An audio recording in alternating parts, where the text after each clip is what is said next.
सेवा का जन्म गुजरात में सन 1972 में हुआ था। गुजरात के अहमदाबाद जिले में कपड़े की काफी मिलें थीं, जिसमें मिल मालिक व मजदूरों में वेतन को लेकर आपस में टकराव हुआ।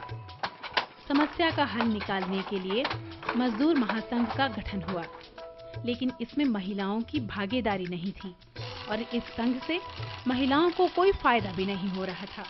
इस दौरान श्रीमती ईलाबेन भट्ट मजदूर महासंघ से जुड़ी और उन्होंने पाया कि महिलाएं असंगठित होने के कारण ज्यादा शोषण झेलने को मजबूर थीं। इस शोषण से बहनों को आजादी दिलाने के लिए संगठन की जरूरत थी। असंगठित महिलाओं की इन्हीं मुद्दों से आजादी दिलाने के लिए सेवा की नींव पड़ी, स्वश्रयी महिला सेवा संघ के रूप में।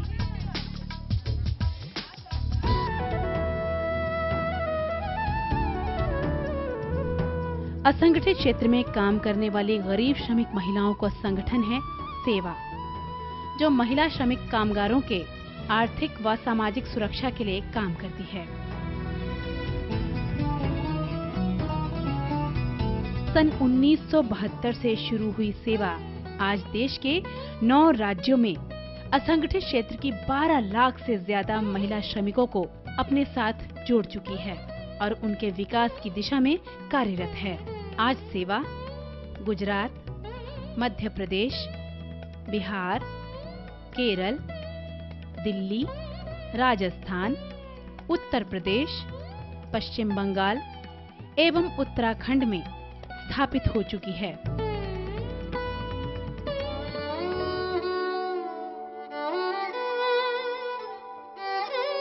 गरीब कामगार महिलाएं सेवा के संघर्ष का केंद्र हैं। सेवा द्वारा उनकी समाज व परिवार में भागीदारी को बढ़ाकर उनके नेतृत्व का विकास किया जाता है। सेवा गांधी विचारधारा से प्रेरित हो अपना काम करती है।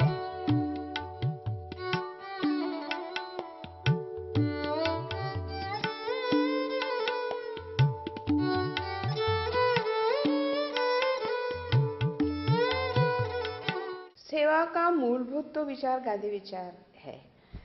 तो जब मेरे से शुरू हुआ तो हो सकता है कि उसमें गांधी विचार की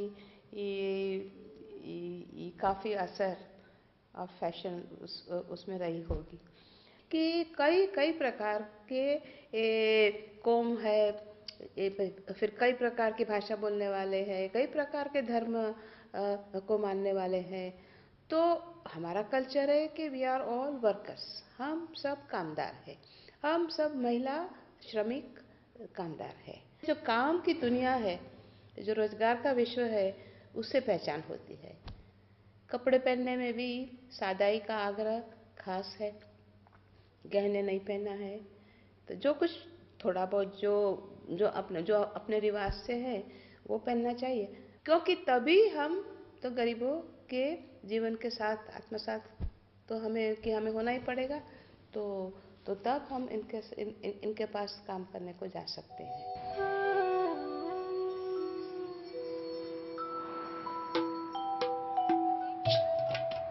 सन 1999 में दिल्ली में भी सेवा संगठन की शुरुआत हुई जहांगीरपुरी इलाके से।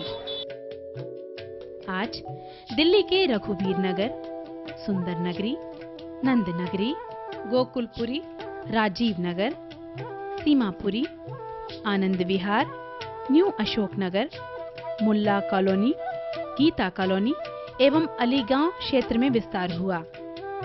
छोटे से एक संगठन से शुरू हुई सेवा दिल्ली आज अपने साथ लगभग 30,000 मजदूर बहनों को अपने से जोड़ चुकी है। हमेशा से ही महिलाओं का परिवार और समाज के विकास में अमूल्य योगदान रहा है। सुबह में उठते ही हम लोग पहला काम होता है घर को साफ सुथरा करना। साफ सुथरा करने के बाद मार्केट में कपड़े बेच के आके फिर बच्चों को संभालना, बच्चों को नहलाना धुलाना, साफ सुथरा करना, उनको स्कूल भेजना। तो ऐसे सारा कुछ घर का जो होता है काम वो तो हर औरत को करना ही पड़ता है। लेकिन श्रमिक महिलाएं घर और बाहर के काम के महत्व का सही मूल्यांकन नहीं कर पाती। एक काम के लिए अगर किसी को हम 300 रुपया भी देते हैं तो घर में 6-7 प्रकार के काम होते तो कम से कम 2-2.5 हजार रुपया तो एक महिला बचाती है हर महीने। सेवा दिल्ली अपने विभिन्न कार्यक्रम जैसे रोजगार लघु वित्त, बीमा, पेंशन, सरकारी योजनाओं से जोड़ना, बच्चों का शिक्षण, लड़कियों के लिए प्रशिक्षण एवं पढ़ाई कार्यक्रम, वेंडर कार्यक्रम, निर्माण मजदूर एवं घरेलू सहयोग के लिए अभियान के माध्यम से पूरे परिवार के सदस्यों के जीवन को छूती है। सेवा का मानना है कि असंगठित क्षेत्र की श्रमिक महिला कामगारों के काम को सुचारू एवं सुरक्षित करने के लिए उन्हें संगठित करने की आवश्यकता है, तभी उन्हें अपने अधिकार और रोजगार को सुरक्षित बनाने में मदद मिल सकेगी। औरत के ऊपर ये सेवा है और औरत को सबसे बड़ी पहचान मिली अपनी कि खुद बाहर जाके भी औरत अपनी मजबूती से अपना पैर गड़ा के अपने बच्चों का पालन पोषण कर सकती है। प्रॉब्लम का हल करने के लिए बाहर किसी के साथ बोल सकती हिम्मत करके, वो सेवा की तरफ से मिला। आज के टाइम पे हमें किसी से डर नहीं लगता। इस तरह से हम सेवा के जुड़ने के बाद मजबूत हो गए। सेवा के साथ जब जुड़े ने तो इसी वजह से ये पावर हाउस की बाजार लगी है। हमारे को कोई परेशानी नहीं। इनके साथ जब से हम जुड़ गए ना तो हमको फायदा है। इनके साथ जुड़ने से हमको क्या होता है कि हमको अभी तो जगह भी मिल रही है, बैठने का भी मिल रहा है, जहाँ जाते होता हमारा फायदे हो रहे हैं इनके साथ से। पहले ये नहीं थे तो हमारा कुछ भी काम धंधा नहीं था। जगह हमारी नहीं थी तो जगह भी हमें संगठन से मिली है। पहले हमें भाग दौड़ में बेचना पड़ता था, आराम से अब हम बेच सकते हैं माल वगैरह, इसलिए हमें संगठन तो बहुत फायदा ही हुआ है, घाटा नहीं हुआ। सेवा लोगों के जीवन स्तर को सुधारने का प्रयास कर रही है। आने वाले 4-5 सालों में सेवा दिल्ली 1 लाख महिलाओं को सेवा से जोड़ने तथा 5 लाख लोगों के साथ सीधे या अप्रत्यक्ष रूप से काम करने का प्रयास कर रही है। दिल्ली में तकरीबन 8 लाख मजदूर सक्रिय हैं। इन मजदूरों को भवन निर्माण के जोखिम भरे काम में मजदूरों को दिहाड़ी मजदूरी के सिवाय कोई आपातकालीन या सामाजिक सुरक्षा नहीं मिलती। इन निर्माण मजदूरों और निर्माण महिला मजदूरों के हितों की रक्षा के लिए सेवा ने साल 2005 में निर्माण कामगारों के साथ काम शुरू किया। महिला निर्माण मजदूरों को अक्सर लिंग भेद का सामना करना पड़ता है।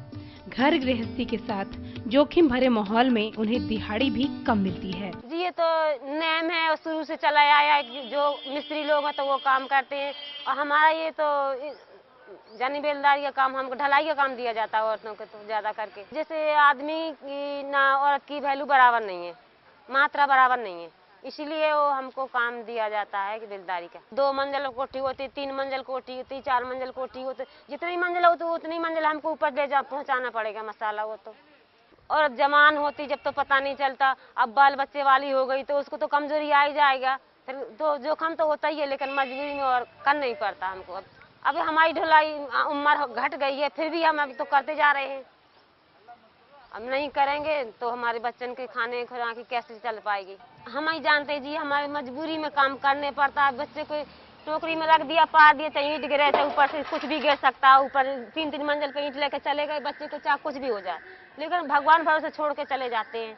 डाल देते हैं रोड पे दलिया टोकरी में, ईंट मसाला लेके ऊपर चले जाए, उतने में चाहे कोई फट्टा गिरा दे, चाहे कोई बल्ली गिरा दे, चाहे मर जाए चाहे जी जाए, तो आत्मा तो हमारी बच्चे में रहती है, उधर काम में भी रहती है, लेकिन मजबूरी के साथ में करना ही पड़ता है। निर्माण कराने वाला कोई भी हो, महिला निर्माण मजदूरों को कौशल के काम कोई नहीं देता।